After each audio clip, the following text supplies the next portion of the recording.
Hello everyone, welcome back to Will's Mountain Homestead. My name is Wendy and today I'm going to be canning chicken. Now I know I've already done a video on this in the past, but today is going to be a little bit special because I am doing this alongside my parents.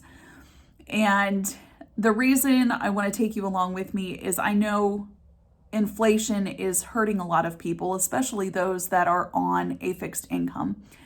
And my parents went to the store last week and a 2-pack of canned chicken was over $8. And I told my mom, I said, listen, next time our Amish store has chicken on sale that they have in bulk, we're going to purchase it. We'll split it in half. You guys come over to the house and we will process it together. And then you take half, I'll take half, and it'll be fair trade. So today is the day we are going to go pick up our chicken and start canning. And we are getting 40 pounds of chicken, and that came to $52. So much, much cheaper than almost $8, $9 for 2 cans. That doesn't even equate to a pound of chicken. So our hope is to get around 17 jars per person. And reason I say 17 is because we're going to have to trim off some of the fat. We're going to have to do, cube it up and put it in the jars. Typically 1 pound of meat will fit into 1 jar. But once you take all the fat and stuff off, we might not have 40 pounds total of meat. So come along with us. I don't know if they're going to want to be filmed or not. So if not, it's okay. It's all right. But come along. We're going to can chicken today and show you how economical it is to purchase your meat in bulk and process it yourself. And then we'll do a cost comparison at the end. So let's go.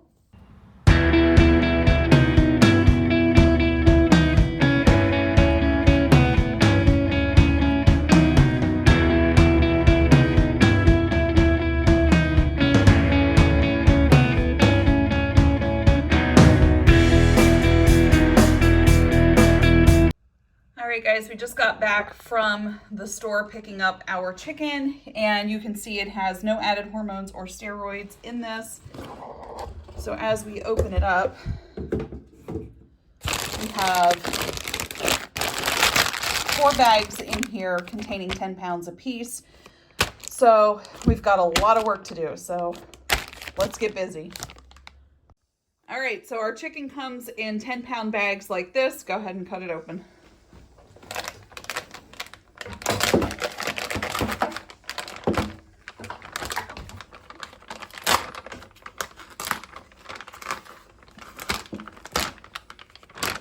And this is boneless, skinless chicken breast. Go ahead. Woohoo! All right, take the fat off first. The fat on it. Oh, good.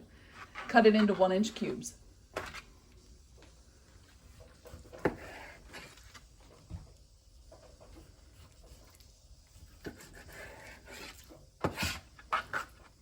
I'll be the clean hands. You can be the gopher. I'll just tell you what to do.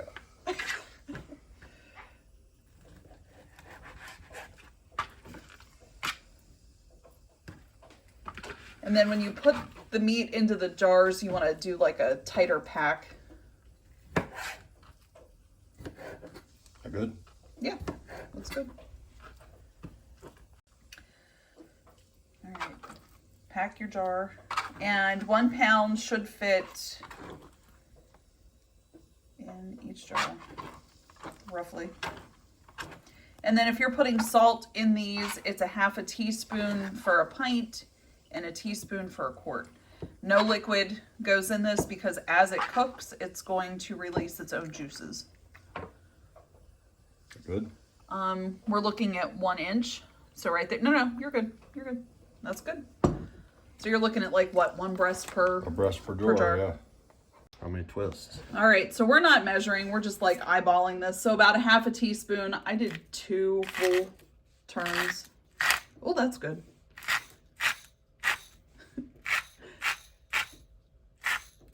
He likes 3. I like salt. I know. All right.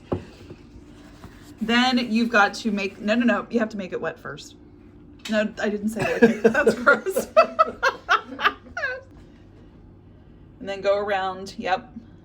And then switch the paper towel, yep. Switch it out. Use a different spot on the paper towel. I thought you were getting a new one.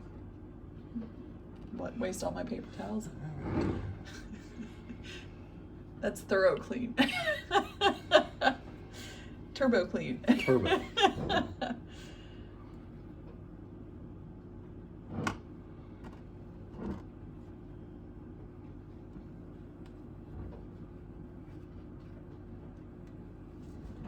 All right, and then rings and lids and do them fingertip tight. Fingertip tight. And don't crank them.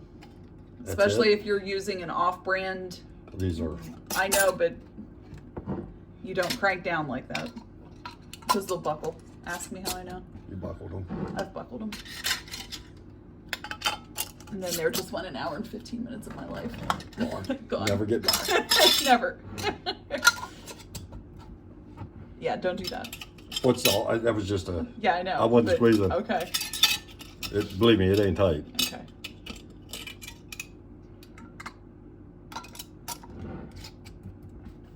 All right, and then we will put those in the canner once we can. Rule of thumb, whenever you are looking to purchase a pressure canner, make sure you have clearance from the stove to your hood, because I know for myself, I do not have the room for a double stacker. So I have to do single. So make sure that you have enough clearance. And then when it's time to pressure can your chicken, your meat is cold, so make sure you are starting out with cold water. And put enough in according to your manufacturer's directions. Okay, first thing we need to do, our canner's loaded, we have it on low heat. We need to pick up the lid and inspect it to make sure that everything is good. This locking mechanism is working, and then you hold the lid up to the light and look through the hole to see if you can see daylight through that hole. Could you? Yeah. All right. So with this one, line that arrow up with the arrow on the handle, and it should just drop down. And there you go. And then twist it shut. All right, that's it. And then we just let this get warm at a low temperature, since everything is cold on cold, because that will prevent siphoning. And once the steam starts coming out of here, we will let that vent for 10 minutes, and then we will put our weights on.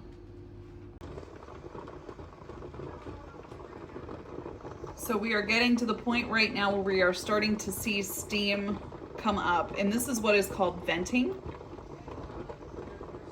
So once you get that steady stream, set your timer for 10 minutes, because you want that steam to come out of the pot for 10 minutes before you put your weights on.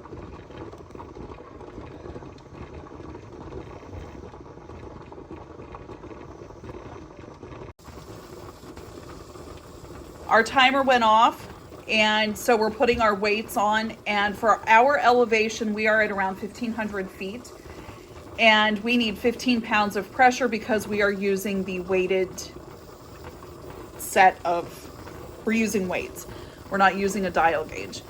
And you can see our pin is up and it's locked in the back, and that's what you want. Now, you do not set your timer for this until this starts to rock back and forth, because it has to build up enough pressure in the pot to make your weight start to move. So once it does, if you are canning in pints, it's going to be 75 minutes. If you are canning quarts, it's going to be 90 minutes. All right, our weight is rocking, so we're going to set our timer for 75 minutes. Our timer just went off. And you'll notice that this pin is still elevated in the back. Do not remove your weight until this pin has become flush with the pot. And even after it does become flush with the pot, I will take the weight off and then just let it sit for 5, 6, 7 minutes before I even take the lid off. Now, when you take the lid off, make sure you're opening it away from you, because if you don't, you'll get all of that hot steam that will come right up on your face. So, if you do the math, we have 20 jars here. Now, I do have a couple of empty ones towards the back that we didn't use. But we have 20 jars that are full of chicken, which equals 20 pounds of chicken. So there wasn't a whole lot of fat on these, so it worked out really well that 1 pound really did fit per jar. And we were looking at $26 for all of this chicken, okay? Now, if you want to throw in the added cost of the lids, you're talking $6, give or take. So maybe $32, $33 total with lid expenses as well. Now, if I were to go buy 20 pounds of canned chicken, 20 pounds of this right here, I would have $112. So based off of that, you can see that canning your own chicken is more economical. And it is a lot of work, don't get me wrong. You're gonna spend all day canning this amount of chicken, especially if you have a canner like we do, and we can only fit 7 jars in our pressure canner at one time. So you're gonna have a full day of it. But if you're willing to put in the time and the effort, you can save yourself a pile of money. So I hope that this encourages you to try canning your own chicken, because it is well worth it and it is a cost-saving mechanism, especially with the prices of chicken and meat and everything kind of going through the roof a little bit. If you can get yourself a good deal, take advantage of the good deal and just put your family to work for a day and have them help, and it does make it go a lot faster. So thank you guys so much for watching, and I hope this encourages you to can your own chicken and to see that this really isn't the best price whenever you can do your own. So thanks for watching. God bless and have a great day.